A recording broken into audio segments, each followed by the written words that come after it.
On part sur l'exemple pédagogique que j'utilise pour faire comprendre un peu l'intérêt de l'algèbre aux élèves dessus. Donc je vous montre, c'est un peu une intro vers la diagonalisation justement que je trouve très bien. Donc s'il y a des profs qui nous regardent, vous pouvez peut-être me dire ce que vous en pensez.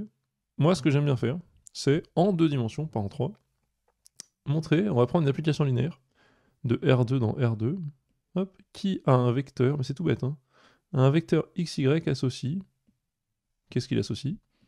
Le vecteur x plus y, x plus y. Alors ça, si c'est pas simple, ok, bah je peux essayer de comprendre. Donc im de f, c'est quoi?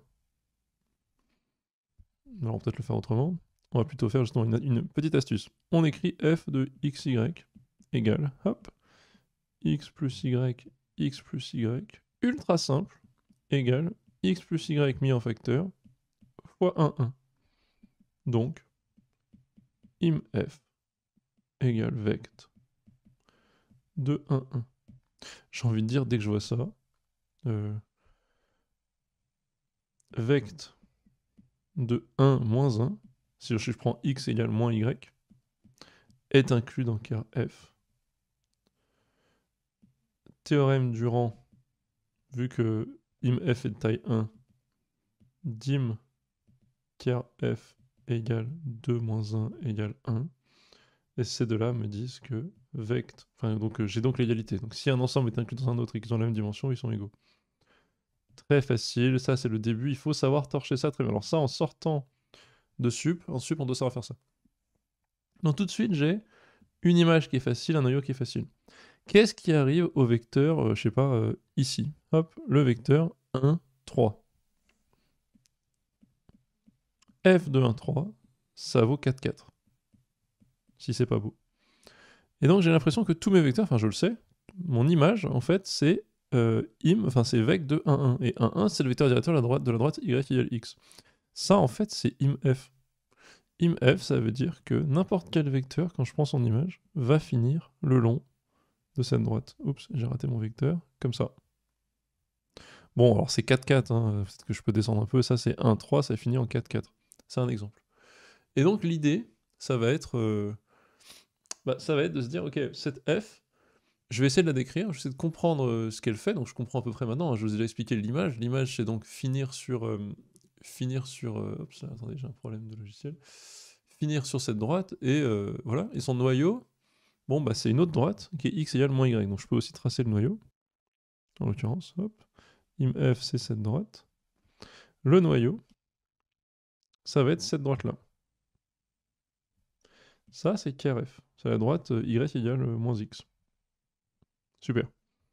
Et donc voilà comment j'aime voir un peu cette structure, parce que on comprend, on comprend que cette f, ce qu'elle fait, c'est qu'elle prend un vecteur et elle le projette sur cette droite en le faisant un peu grossir potentiellement selon les valeurs de x et y. En tout cas, grossir, ou en tout cas en changeant un peu sa norme. Voilà. En fait, on fait un peu changer sa norme selon si x et y valent certains nombres positifs, négatifs, etc. Ok. Donc en fait, toute image, tout vecteur de R2 se fait envoyer là-dessus. C'est pour ça qu'on a une dimension 1 pour l'ensemble d'images.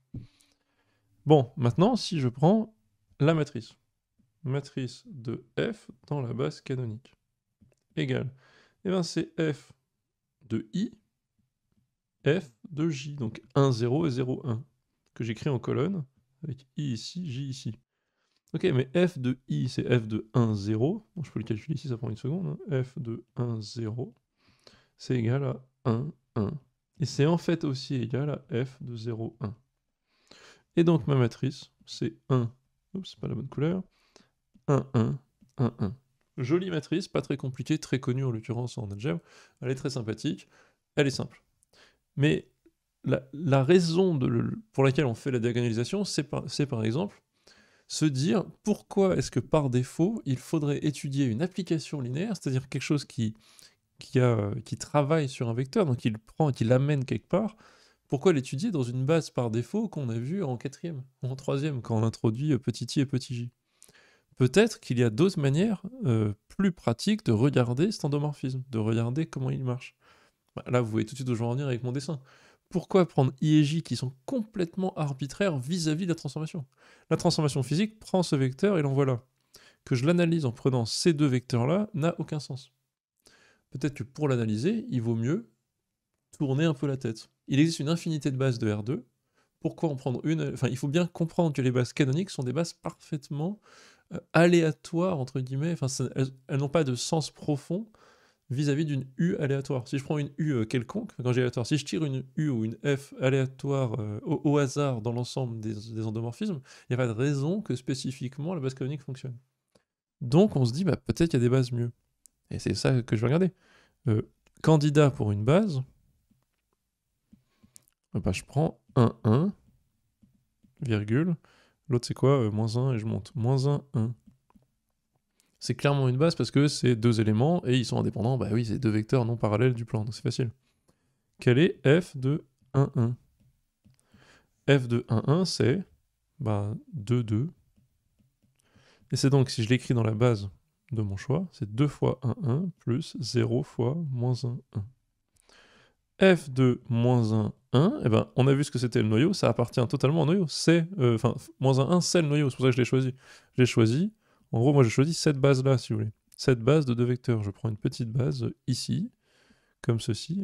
Comment je peux les faire pour pas changer de couleur? J'ai utilisé toutes mes couleurs, ah, c'est le drame. Une petite base bleue comme ça. F de moins 1, 1, c'est 0. Donc c'est 0 fois 1, 1, plus 0 fois moins 1, 1. Donc c'est tout bête, c'est ma petite intro toute bête. Et donc j'ai exprimé mat de f dans la base b égale, hop, je l'appelle b. Et bien ça me fait f du premier, 2 fois le premier, 0 fois le deuxième, f du deuxième, 0. Voilà. F est diagonale. Magnifique, j'ai envie de dire. Elle est diagonale, elle est beaucoup plus simple. C'est plus simple, même si c'était pas très compliqué d'avoir que D1, c'est beaucoup plus simple d'avoir ça. Je l'ai regardé d'une manière qui avait plus de sens par rapport à ses caractéristiques intrinsèques. Ben, diagonaliser, ça va être ça. Donc pour moi, c'était juste une petite intro pour expliquer voilà ce qu'on peut faire. Et il y a une nature intrinsèque, en gros, des endomorphismes. Ils font des choses au vecteur. Et les différentes matrices, les différentes bases qu'on utilise ne sont que des manières de regarder le même problème. Voilà, en gros. Hello, j'interromps ta vidéo 30 secondes pour te dire qu'avec une super équipe d'ingénieurs et une super équipe de profs, on a réussi à combiner le meilleur de l'intelligence artificielle d'un côté, des cours particuliers de l'autre, pour faire un produit qui s'appelle Studio, que tu peux trouver en application sur l'iOS ou l'Android Store, ainsi que sur le web à studio.app. L'idée, c'est une application qui répond à toutes tes questions de maths étape par étape, te donne du contenu adapté à tes questions, des flashcards, des QCM, ainsi que des centaines et des centaines de vidéos enregistrées par nos meilleurs profs qui couvrent de la seconde à la terminale, le bac, ainsi que la sup en maths et en physique. Télécharge, essaye et je te retrouve pour la vidéo. Donc voilà mon intro. Et ensuite, on va regarder un petit peu ce que c'est de faire diagonaliser. Diagonaliser, c'est donc chercher une base. On cherche des vecteurs indépendants, une base de vecteurs indépendants, de vecteurs indep, tels que ax1 égale lambda 1 x1, ax2 égale lambda 2 x2, ax3 égale lambda 3 x3. On en cherche 3, j'en ai 3 indépendants, avec les lambda qui peuvent être les mêmes, il n'y a pas de raison, il peut y avoir lambda 1 égale lambda 2, ça ne me dérange pas. L'important c'est d'avoir 3 vecteurs indépendants. Pour ce faire, je vais donc chercher, l'idée ça va être de chercher, ok, a moins lambda id x égale 0. Est-il possible de trouver, pour un lambda quelconque, y a-t-il des lambdas, j'espère trouver 3 lambdas, qui vont me fournir des vecteurs tels que ce A moins lambda, si je mets tout du même côté, je fais ax1 moins lambda 1, x1 égale 0, des lambdas tels que il existe un x non nul. Moi je veux lambda tel que, je vais l'écrire, on cherche les ou des lambdas tels que il existe x différent de 0, 0, 0 qui vérifie ça. Ça, c'est la démarche. En fait, c'est juste une démarche. Diagonaliser, c'est une démarche de recherche de base. C'est tout. On considère qu'une matrice est associée à un endomorphisme sous-jacent, et que nous, on va chercher une base dans laquelle cet endomorphisme aurait une meilleure tête, comme mon exemple trivialissime ici. Si je fais pas gaffe, c'est 1, 1, 1, 1. Bon. Si je fais un peu de travail, je vois qu'il peut diagonale. Et on va voir, malheureusement, ça va être le cours, tout n'est pas possible. Tous les endomorphismes ne sont pas diagonalisables. Merci à tous de suivre cette chaîne YouTube, de m'aider à faire ce que j'aime. N'hésitez pas à vous abonner, ça aide toujours pour le référencement. Et n'oubliez pas, dans la description, je mets toujours le PDF des exercices que je corrige. Allez, à toutes! Ici, première astuce, peut-être si vous êtes en début de spé encore hors programme, il existe une astuce, à savoir, c'est pas une astuce, c'est un théorème d'ailleurs, c'est un théorème ou une remarque, ce sera plutôt une remarque ici, ce sera un théorème plus tard. Si A symétrique est réel, c'est-à-dire pas de nombre complexe, hein, symétrique et à coefficient réel, A est diagonalisable. Alors ça, vous le verrez uniquement quand vous aurez fait la diagonalisation d'endomorphisme, comment on appelle ça, orthogonaux, enfin, quand vous reviendrez à tout ce qui est espace euclidien. Mais ça, c'est quand même bien de savoir, si vous avez ça en tête, symétrique, réel et diagonalisable, ça vous donne un peu un espoir ou une métavision de où vous voulez aller à l'avenir. Vous savez que vous attendez à avoir quelque chose de diagonalisable. Donc moi, je vais poser mon système. Donc il y a une manière de faire qui est d'utiliser un déterminant. Je vais le faire sans déterminant, je fais un système ici, parce que le système me donne accès, je trouve que c'est pas si bête, parce que quand on fait un déterminant, ensuite on va chercher, il y a une méthode déterminant qui nous permet de trouver les lambda et on va rechercher les x derrière. Si on fait un système, en fait on fait un système générique, et c'est plus facile de chercher les x derrière, j'aime bien, et le système me permet de faire une méthode qui convient à tout le monde. C'est-à-dire qui convient aux ingénieurs MPPC, aux ECG, ECS et tout, enfin tous les échos qui n'ont pas le déterminant au programme pour une raison qui m'échappe complètement, et pour tous ceux qui n'auraient pas le déterminant au programme. Alors, A moins lambda id, on écrit, c'est tout bête, hein, ça devient A moins lambda id, lambda identité. Alors, identité, en fait, c'est pas vraiment id, hein, c'est I3, c'est la matrice I3 ici. Si on est vraiment très exact et qu'on fait des chichis, ce qui est important, hein. X égale 0, si et seulement si, on a un brave système, moins lambda x plus z égale 0, donc 3 équations, hein, je les prends comme ça. Ensuite, c'est 0 moins lambda, donc moins lambda y plus z égale 0. OK. X plus y. Et maintenant plus 1 moins lambda z égale 0. Alors, il y a plusieurs manières de faire. Moi, tout de suite, j'ai envie de regarder. En fait, j'ai envie de diviser par lambda. J'ai envie d'écrire x égale z sur lambda, etc. J'ai envie de faire ça. Est-ce que c'est bon ce que j'ai fait? Moins lambda. Oui, c'est bon. J'ai envie de faire ça, mais donc tout de suite, ça veut dire si je veux diviser par lambda, est-ce que 0 sera une de ces valeurs mystérieuses de lambda, justement, que une de ces valeurs mystérieuses qui donne un x non nul. Bah, je vais vérifier tout de suite en disant si lambda égale 0. Tiens. J'aime bien faire ça, moi, exclure des cas potentiellement faciles. Si lambda égale 0. Alors en fait, on peut déjà savoir, première astuce, que lambda égale 0 va être une valeur propre, on appelle ça, va être une source de vecteurs indépendants. Pourquoi? Parce que je sais que le noyau de A existe. Im de A, c'est vect des 3 vecteurs, et je vois que les 2 premiers vecteurs sont égaux. Donc ça veut dire que, moi je peux écrire tout de suite, hein, si vous voulez, c'est très facile, im de A égale vect de le premier et le dernier. Et donc, vu que les 2 premiers sont les mêmes, ker de A, c'est vect de, vu que c'est f de 1, f de E2, E de E2 moins E1, donc 1 moins 1, 0. Et donc je sais déjà qu'il existe des vecteurs x non nuls, tels que a moins 0 fois i3, donc ax égale 0. Ce sont tous les vecteurs du noyau que j'ai trouvés en faisant la différence de ces deux colonnes. J'espère que vous savez tous très facilement faire ça. Si vous sortez dessus et que vous n'êtes pas capable de faire ça, reprenez en 2 secondes et dites-vous, est-ce que je suis capable de le faire? Trouvez tout de suite, pour celle-ci, l'image, donc vect de ça et ça, parce que le premier est truc, donc de taille 2, et le noyau. Je sais que ça c'est AE1, ça c'est AE2, j'ai donc A fois E2 moins E1 qui vaut ça moins ça qui vaut 0. Et donc j'ai vect de E2 moins E1 qui est 1 moins 1, 0 qui est dans le noyau. Il est dans le noyau, vect de ça est dans le noyau, il est taille 1, le noyau est taille 1 par le théorème du rang, j'ai le noyau. Ça, ultra important, ultra facile, il faut savoir jouer avec les matrices comme ça. Donc si lambda égale 0, allons chercher le nombre de valeurs propres qui va peut-être me sortir celui-là. Je m'attends à une seule. En fait, parce que je viens de faire le raisonnement, donc en fait, je vais retrouver ce que je viens de vous dire. Alors, les deux premières équations deviennent z égale 0, très facile, et x plus y égale 0. Et donc, x, y, z appartient à ker de A, si et seulement si x, y, z s'écrit x moins x, 0 égale x, 1 moins 1, 0. Ah, on retrouve ce que j'avais dit. Si et seulement si x, y, z appartient à vect de 1 moins 1, 0. Donc, les deux sont égaux. J'ai donc mon espace propre. On écrit les espaces propres. Donc, les espaces de vecteurs associés aux valeurs de lambda qui me donnent des vecteurs non nuls, on les appelle E indice lambda.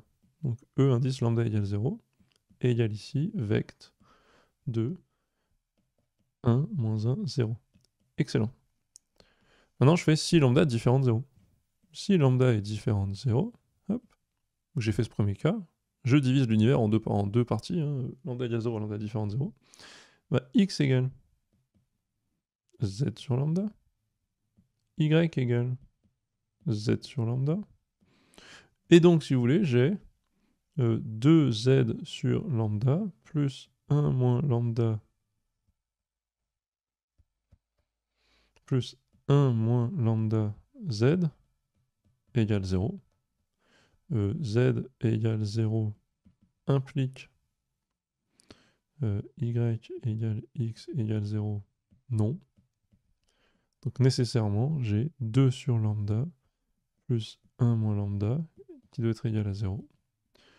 Ce qui n'est pas très compliqué, hein. Si seulement si. Je fais tout fois lambda, ça fait 2 plus lambda moins lambda carré égale 0. Si et seulement si, ça on sait le factoriser. 1 est racine évidente, moins 1 est racine évidente. Je vais mettre moins, parce que je mettrai un moins devant, ce sera plus facile. Lambda plus 1, lambda moins 2 égale 0. Si et seulement si, lambda égale moins 1 ou lambda égale 2. Parfait, j'ai trouvé deux valeurs propres candidates potentielles. On a donc lambda égale moins 1 ou lambda égale 2 comme candidat. Une fois que lambda est différent de 0, on a ça. Mais là maintenant c'est ultra facile. Lambda égale 1, allons chercher le vecteur associé. Donc voilà, on a compris la démarche, hein. Je cherche des lambda potentiels tels que il existe des x non nuls, tel qu'on a ça égale 0. Tel que donc on puisse en trouver, on peut trouver des vecteurs comme ça. Donc je vais donc en faire une base et je serai content, j'aurai diagonalisé la matrice. Pour lambda égale 1, qu'est-ce qui me reste? Je reprends mon système. Eh bien, x égale z, y égale z, c'est magnifique.